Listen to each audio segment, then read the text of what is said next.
કે આજે તો ઉદ્ધવને પૂછે છે માં, આખો દિવસ સારા સમાચાર પૂછે છે, રાત્રે માં ભગવાનની લાલાની યાદમાં સૂતી પણ નથી. અને બીજે દિવસે જ્યારે ઉદ્ધવ જ્યારે જાય છે રથમાં બેસીને, આખા ગોકુળના વાસીઓને ખબર પડી ઉદ્ધવજી નીકળી જાય છે, એટલે ગોપીઓ ઉદ્ધવને વળાવવા માટે જતી હતી. હા, ઉદ્ધવને કહે છે ગોપીઓ, શું કહે છે? ઉદ્ધવ, મારો પ્રાણનાથ, અમારો કનૈયો શું કરે છે? એને ખબર નથી પડતી ગોકુળમાં જવાની. ગોપીઓ કહે છે એક વખત અમને દર્શન કરાવી દે. તું ઉદ્ધવ, મિલા દો શ્યામ સે ઉદ્ધવ, તેરા ગુણ હમ ભી ગાયે. એ ઉદ્ધવ, જેમ ભગવાન કનૈયાના જે ગુણગાન અમે ગાઈએ છીએ ને, એમ તારા અમે ગુણગાન ગાતા રહેશું. પણ એક વખત કહી દે, અમારો શ્યામ સુંદર કેવો છે? એક વખત કહી દે. ख्वाहिश नहीं मुझे मशहूर होने की, અમારે મોટું નથી થવું. ख्वाहिश नहीं मुझे मशहूर होने की, आप मुझे पहचानते इतना ही काफी है मुझे. તમે મને ખાલી ઓળખો છો ને એટલું જ કાફી છે. ભગવાનને યાદ કરો મેરે પ્યારે ભાઈ બહેન. અને ઉદ્ધવ ગોકુળમાંથી નીકળી જાય, દ્વારિકા આવે, સારા સમાચાર આપે, સમય થવા લાગ્યો. તમે ભાગવતમાં આપણે પ્રવેશ કરીએ. સારા સમાચાર સાંભળ્યા ભગવાન કૃષ્ણએ કે રૂકમણી ગર્ભવતી થઈ છે.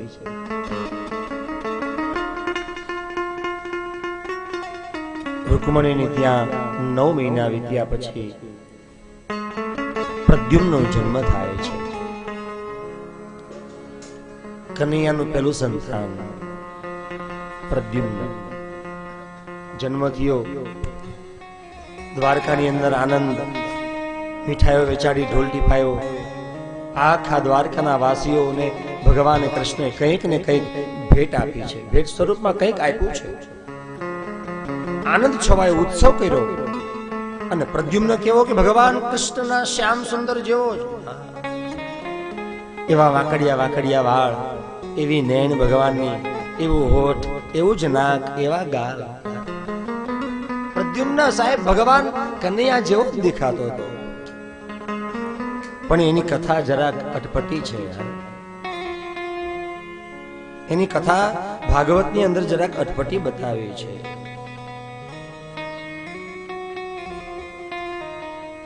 શંબરાસુર નામે એક રાક્ષસ હતો.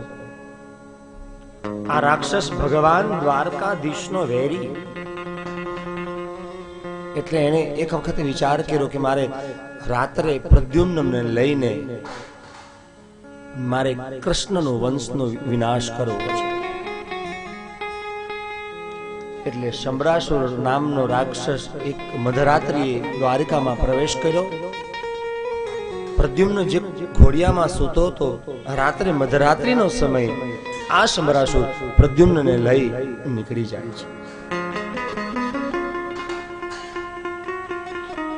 મારવાનો વિચાર કર્યો પણ મન નથી થતું. નાનું એવું 10 દિવસના છોકરાને કેમ મારવો?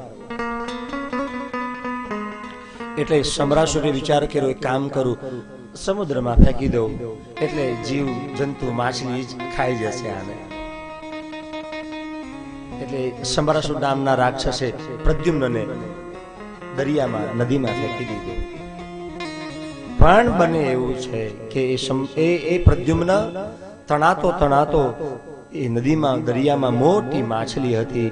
એ માછલીના મોઢામાં પ્રદ્યુમ્ન નીકળી જાય છે, માછલીના પેટમાં પ્રદ્યુમ્ન પડે છે. જેને રામ રાખે એને કોણ ચાખે? ઈશ્વર આપણને રાખવા, આપણને જો પરમાત્માની ઉપર જો ભરોસો હોય ને મેરે ભાઈ બહેન, તો એક વખત ભગવાનને યાદ કરીને પરમાત્માની તરફ સમર્પિત થઈ જાઓ, તમારો વાંકો વાળ નહીં થાય. રામ રાખે એને કોણ ચાખે આ દુનિયામાં? સમરાસુર નામના આ મોટો રાક્ષસ એની ઘરે ગયો, વિચાર કર્યો કે હવે દ્વારકામાં ખબર પડી ગઈ હશે. આ બાજુ દ્વારકામાં ખબર પડી કે કોઈ સમરાસુર નામનો રાક્ષસ આવીને પ્રદ્યુમ્નને લઈ ગયો છે, ઉપાડી ગયો છે. દ્વારકાના વાસીઓ બધા વિચિત થઈ ગયા કે અરે રે હવે શું કરવું? પણ સમરાસુર નામનો રાક્ષસ ઘરે જાય, એની પત્નીને વાત કરે, આનંદ થઈ ગયો. ઓહો, બસ હવે કૃષ્ણનું વંશ નહીં રહે.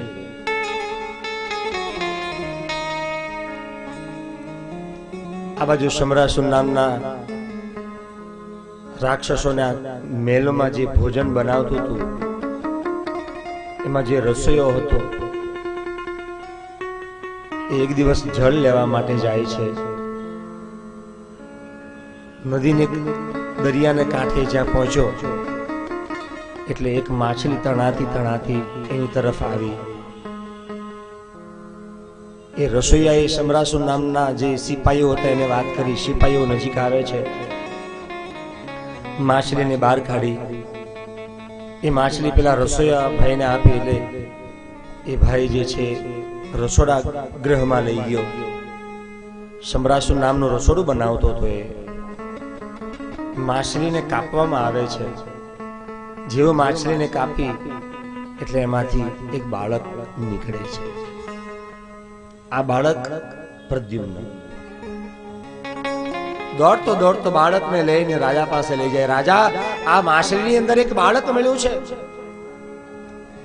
એટલે રાજાએ પેલા રસોડા જે ભોજન બનાવતો હતો એને કીધું કે આ કામ કર, તારી ઘરે સંતાન નથી ને, આ બાળક તું રાખજે જા.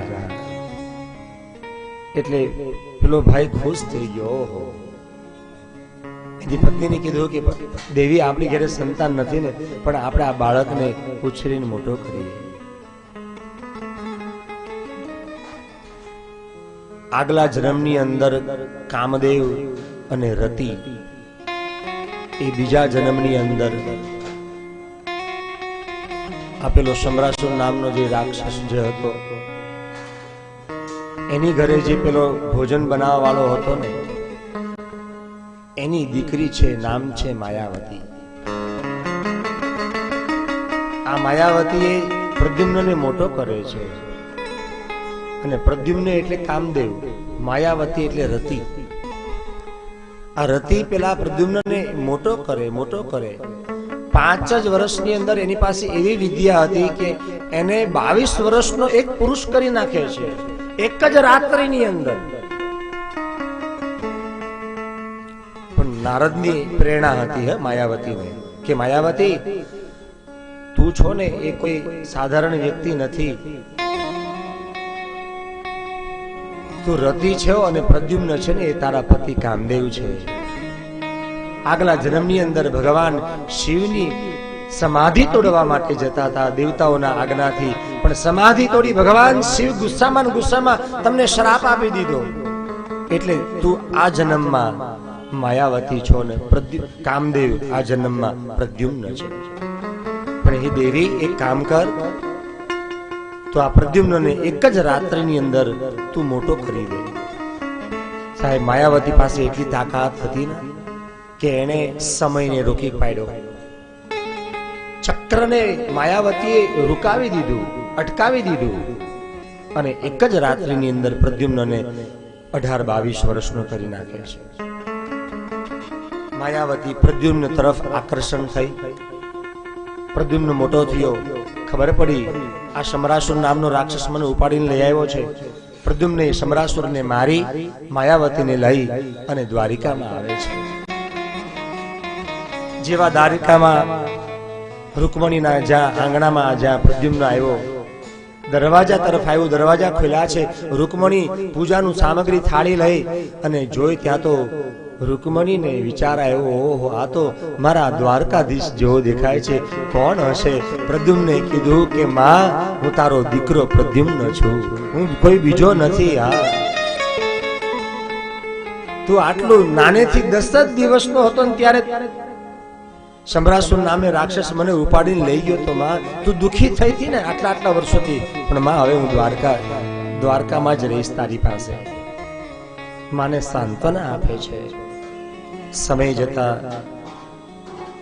પ્રદ્યુમ્નના દ્વારકા કુળની અંદર ભગવાન કૃષ્ણનો જ કાકા દીકરાનો એક ભાઈ, એનું નામ છે સતરાજીત.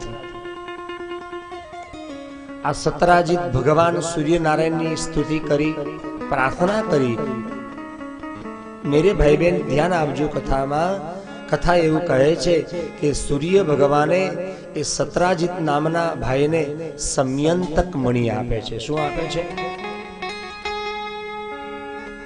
આ મણિ પાસે, આ મણિ એટલો બધો અદ્ભુત કે રોજનો 1600 કિલો સોનું આપે. કેટલું?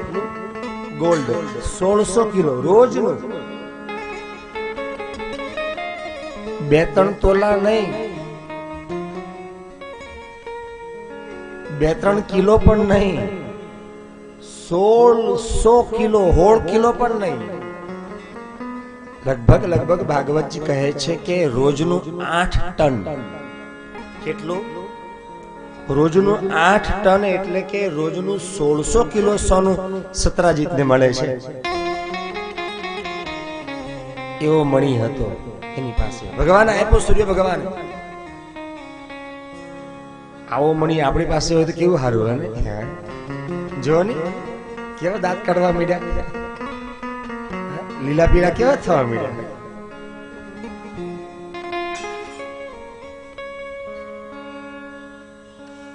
तुम मेहनत से तुम्हारा धन से तुम सोनू खरीदो, सुवर्ण खरीदो तो अच्छा है, पर किसी का धन पड़ाया, कोईनु धन पड़ावीने तमे एनु सोनू ल्यो ने ए सोनू तमारू क्यारे पण नहीं टकशे. पारकू धन छे, बीजानु धन छे.